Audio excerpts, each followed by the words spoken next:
India is taking a lot of loans. And this is weird for a country which actually values savings.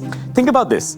In the last 50 years, we are at the lowest savings rate ever at 5%. Not only that, the household debt is now 41%, which is an entire 8% higher than just a few years ago.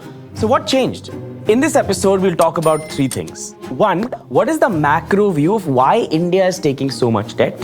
Two, what can you do about it if you are in debt?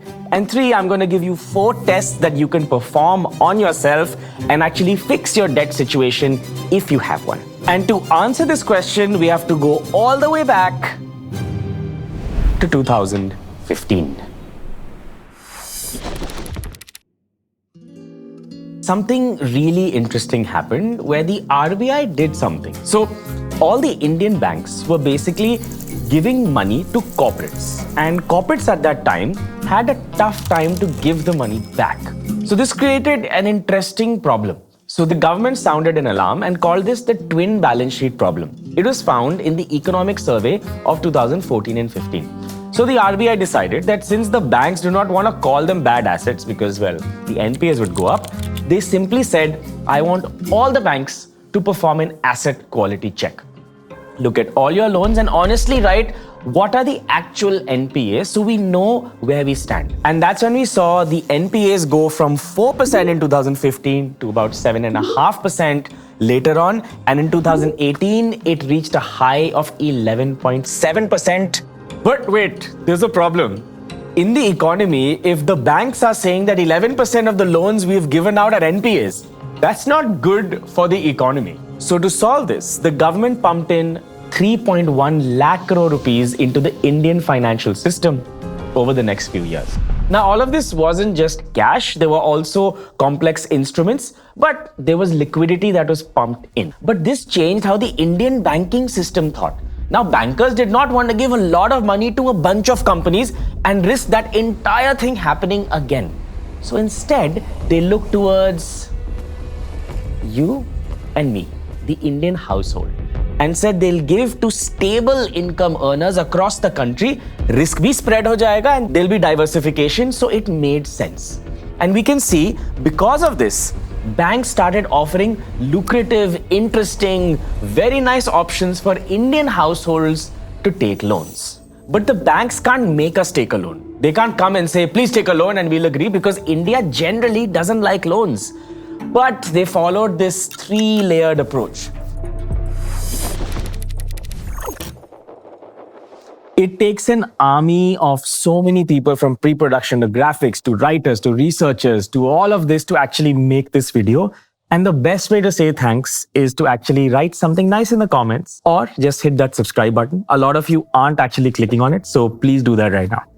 The first one was emotion. Emotion follows on what you want to purchase. Think about your parents. Status signal basically meant buying a home, buying a car, and that's how people know that you have arrived. But this changed. If you look at this data here, you'll see that share of broad categories of household borrowings. You see this yellow bit.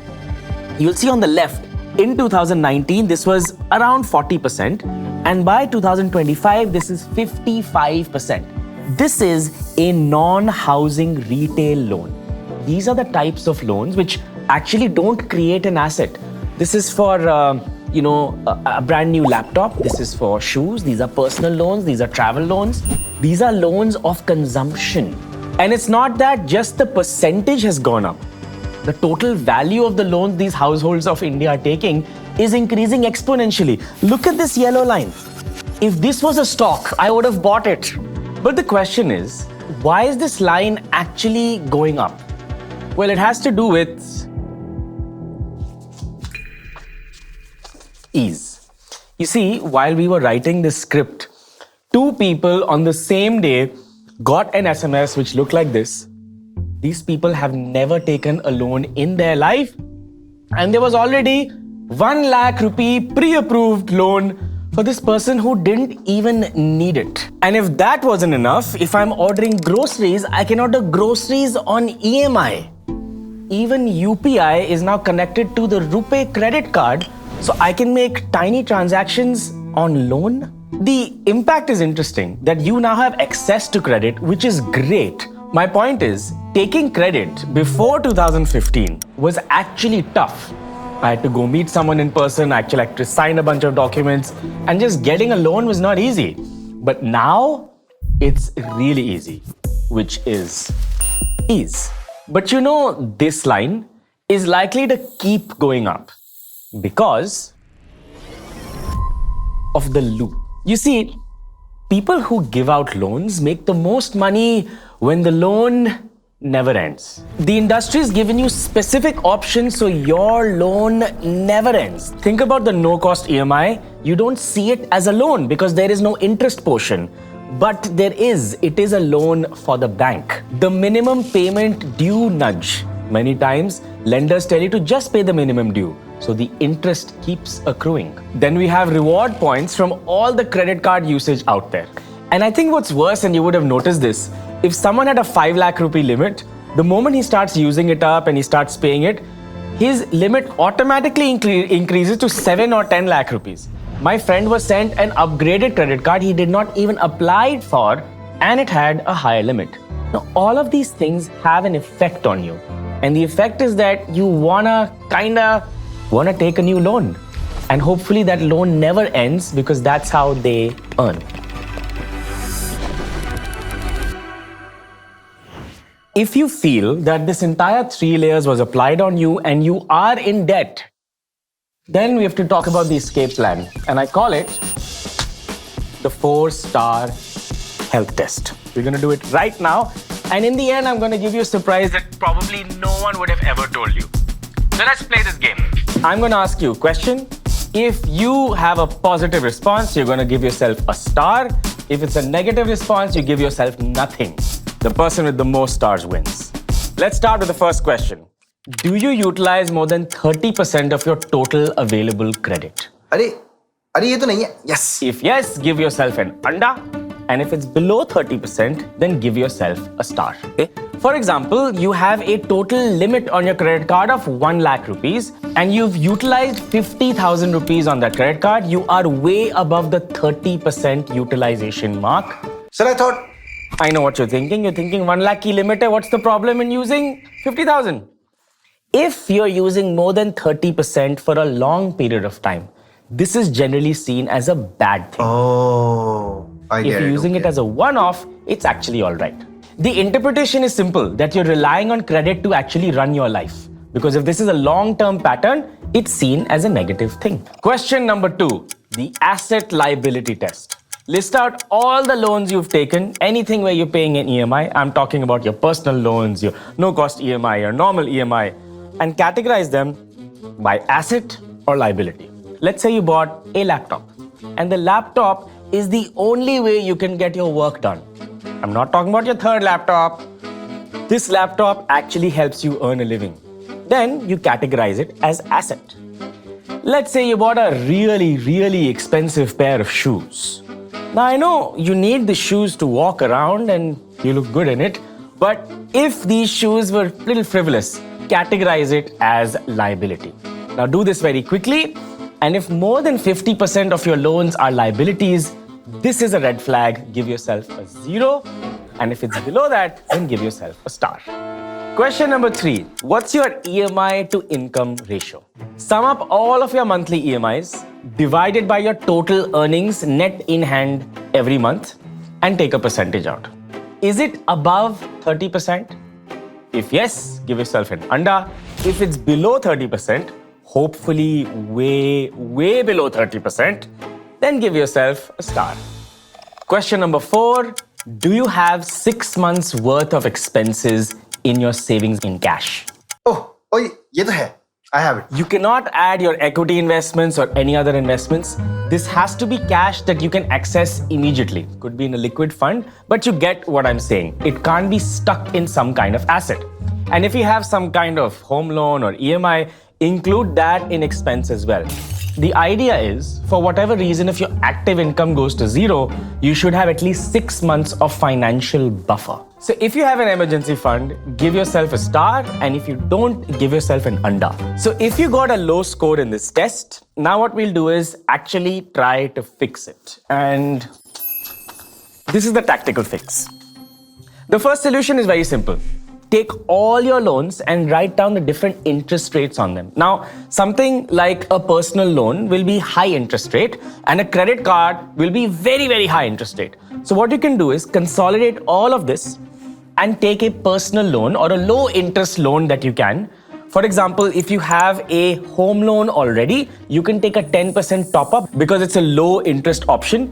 Use that money to pay off all these other loans and consolidate it. What this effectively helps in reducing your effective interest rate. But some of these loans that you have may have really high interest rates. This actually solves it. The second method is the avalanche method. Like it sounds, it's like a huge avalanche coming down.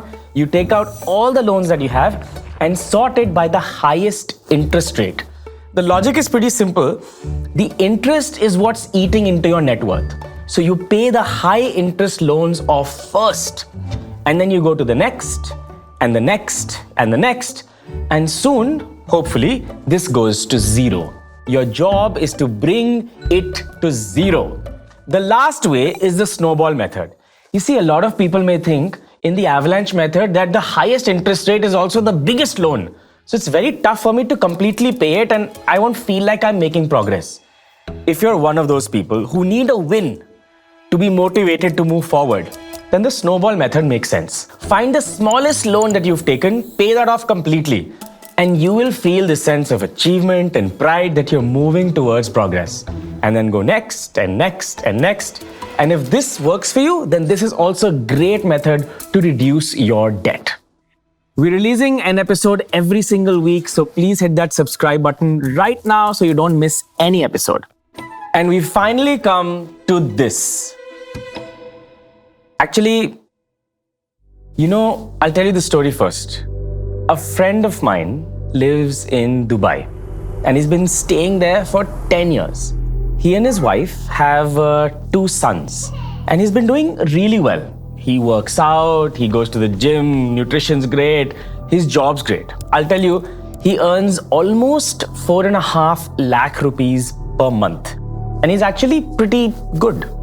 Of course, I don't know the details of how he spends it, but recently he lost his job. And he said, Pratik, if it's possible, try to find me one because I just had to sell my car because I have to pay the bills for my kids and the home. This got me thinking, did he not have an emergency fund? Was that one tragedy enough to completely unsettle his life and not only mentally, but also in effect to the family? I'm sure this is really tough and I would not wish this to anyone, but you don't want to be in a situation where one tragedy can completely change your life. Loans should be used to create an asset, but the internet right now is deceiving you. It's trying to sell you status and it's complete bullshit. In fact, the way the algorithm works is envy, greed, and shock. My friends tell me they bought things because their friends bought it, who they don't even speak to. Don't be that person. This is to remind you that the only star in your life are people in your life that you meet physically, especially your family. And just don't take frivolous debt because everyone's trying to sell you stuff you don't really need.